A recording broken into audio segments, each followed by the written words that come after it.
Começa agora o Quadrado da Questão. A cada edição, um novo tema e um novo conhecimento em 15 minutos. O nosso convidado é o professor Stein, coordenador do curso de Economia da Unibrasil. Professor, muito obrigada pela sua presença, por ter aceitado o nosso convite. Ok, muito obrigado certo. pelo convite. Boa noite. E o tema de hoje é o impacto da Copa do Mundo de 2014 no Brasil e Curitiba, região metropolitana.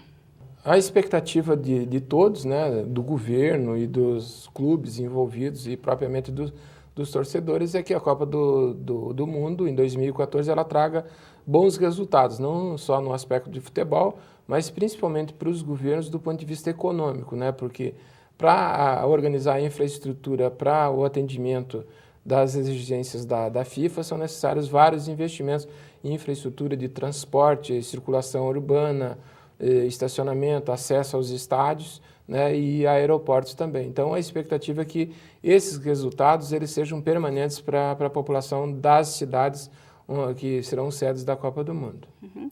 Antigamente, historicamente, os grandes eventos globais, eles tinham como fonte motivadora a indústria. Hoje, o que a gente pode esperar da Copa? Qual que é a fonte motivadora para a Copa?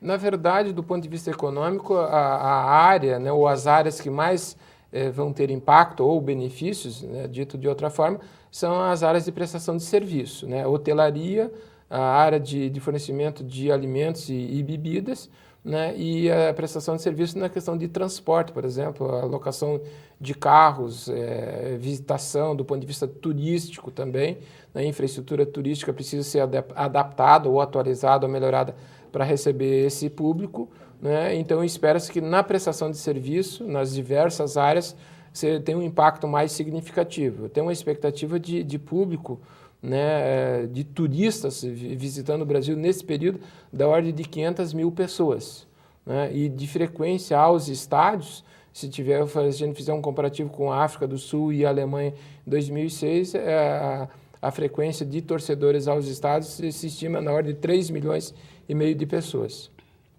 Bom, nós sabemos que a imagem da cidade não vai refletir por completo a situação da população, principalmente da população de classe mais baixa. Uhum.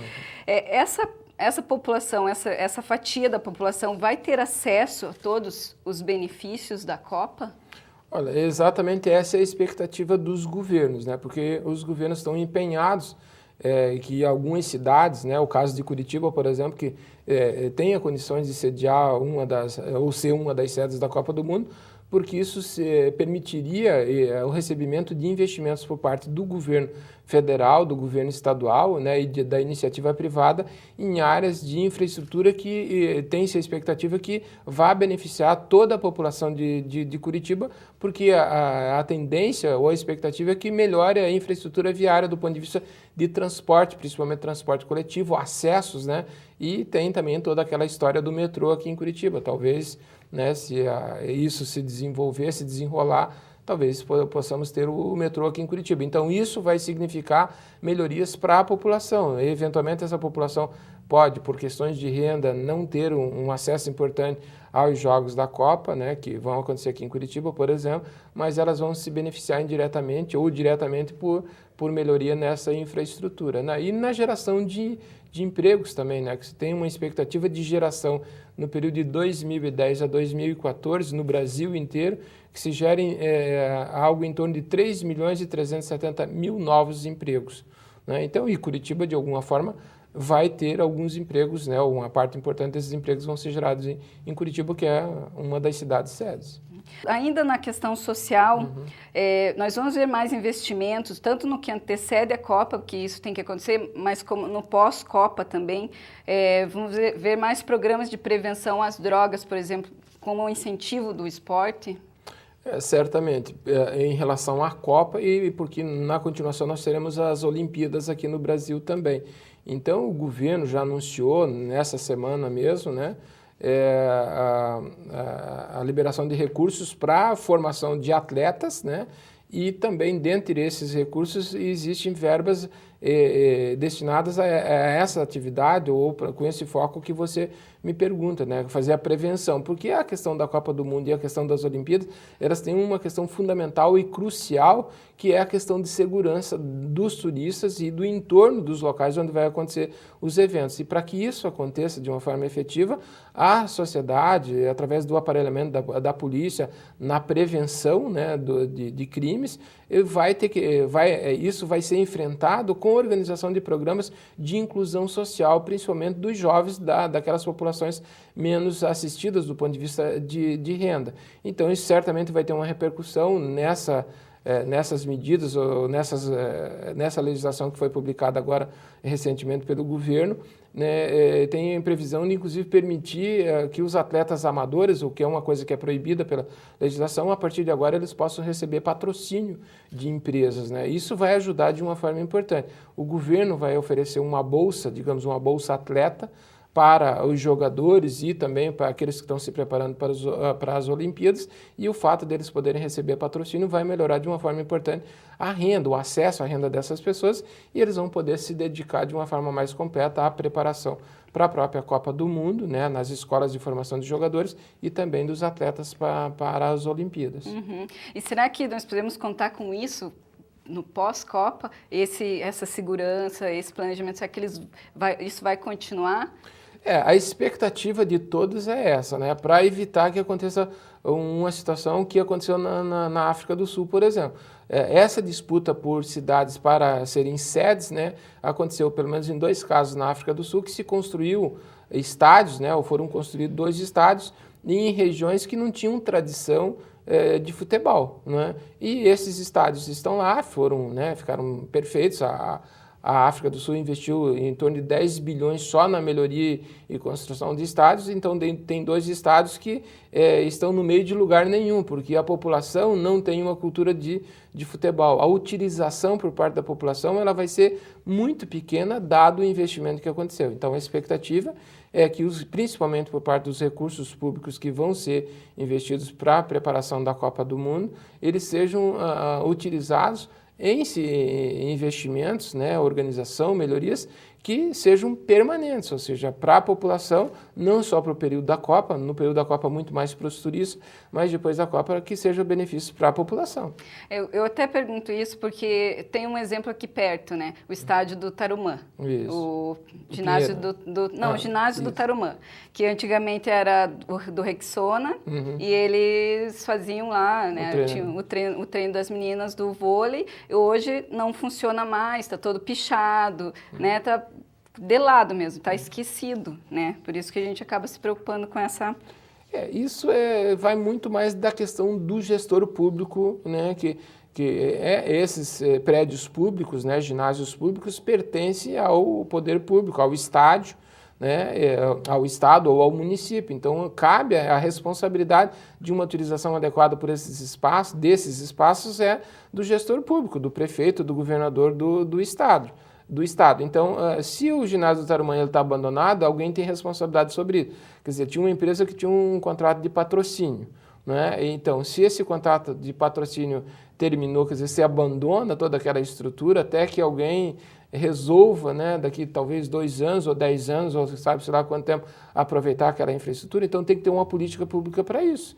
Quer dizer, o patrocínio, o contrato, o convênio de patrocínio é bom porque diminui os recursos públicos necessários para a manutenção. Agora, se termina o patrocínio, não é possível que o poder público abandone essa infraestrutura que custou muito dinheiro para a população. Quer dizer, eventualmente pode ter se reduzido investimentos em outras áreas prioritárias para investir nessas situações, e daí você abandona. Mas isso é preocupante, né? Claro. O medo da população é que isso aconteça depois, né? Efetivamente. Então, eu não vou citar cidades, mas tem um caso de uma cidade no Brasil que está reivindicando o direito de ser uma sede. E não tem uma tradição futebolística lá. Então, a preocupação você vai investir recursos públicos, criar todo o investimento para a infraestrutura do entorno, infraestrutura viária, e passa a Copa e daí? Você vai utilizar aquilo para quê? Então, é importante que a população, é importante a Copa do Mundo, é importante que as cidades recebam, isso tem repercussão econômica, né? O chamado efeito multiplicador, mas a gente precisa pensar nisso que você me pergunta, né? como é que vai ser depois da Copa, né? Então, o caso de Curitiba, a gente acredita que, pelo menos pelo que tem sido dito, as melhorias elas são perenes, elas são para recepcionar os turistas na Copa e os torcedores, mas também para depois da Copa. E essa é a expectativa que eu me alinho nesse grupo que tem esse tipo de posição, de cobrança que se tem os investimentos, mas que eles sejam investimentos para frente e para depois da Copa. Você está assistindo o Quadrado da Questão, Ciência e Conhecimento em apenas 15 minutos. Hoje, nosso convidado, o professor Stein. Novas infraestruturas, novos pontos turísticos, crescimento econômico, esses são os pontos positivos. Os pontos negativos, na sua opinião? Do ponto de vista da organização econômica, a possibilidade de ter uma situação negativa é se a decisão, o planejamento, né, as escolhas que vão ser feitas do ponto de vista de investimentos, no que serão feitos esses investimentos, se elas forem escolhas erradas, né? Porque o que é necessário para recepcionar ser cidade sede da Copa do Mundo? É necessário uma infraestrutura hoteleira, né? Uma infraestrutura de transporte, facilitação do acesso dos turistas ao local do evento, ou seja, ao estádio, e também aos locais turísticos, os pontos turísticos da cidade, né? Então, a preocupação, quer dizer, as questões elas estão colocadas, então a possibilidade de erro é muito pequena, dado que já se sabe o que é necessário do ponto de vista de investimento, de organização e de melhorias para recepcionar as pessoas que vão visitar a cidade. Então, o risco de ter dificuldade ou erros mais avolumados é muito pequeno. Do ponto de vista, digamos, no período da Copa, talvez as pessoas do entorno, digamos, dos pontos turísticos e principalmente do estádio, elas possam sofrer um pouco com o aglomerado de pessoas que vão frequentar esses locais. Por isso que é importante o planejamento e o investimento em infraestrutura viária, ou seja, das ruas de circulação do entorno e principalmente espaço para estacionamento daqueles que vão se dirigir ao estádio. Se você não quer o acesso das pessoas com seu automóvel próprio a esses locais, você precisa ter uma infraestrutura de transporte, de ônibus ou metrô, né, para que as pessoas acessem. E não sendo possível isso, já que as pessoas vão ter que ir com sua condução própria, tem que ter estacionamento, né? E para isso precisa fazer grandes investimentos, né? Uma das possibilidades é que o estádio da Arena da Baixada seja a sede, né? O estádio sede aqui em Curitiba.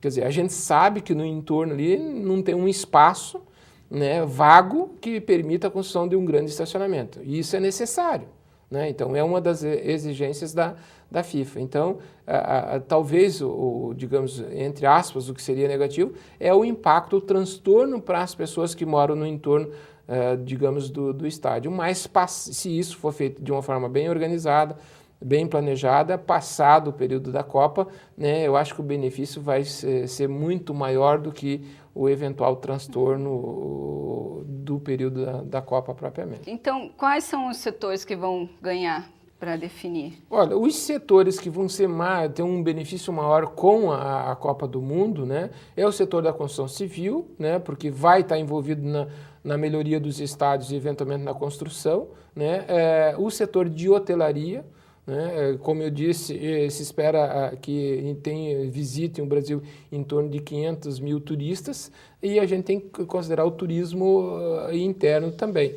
E o setor de bebidas. Então, o setor de hotelaria, o impacto, digamos, do ponto de vista de renda, é da ordem de 7 bilhões de reais. De construção civil, em torno de 8 bilhões e meio de reais.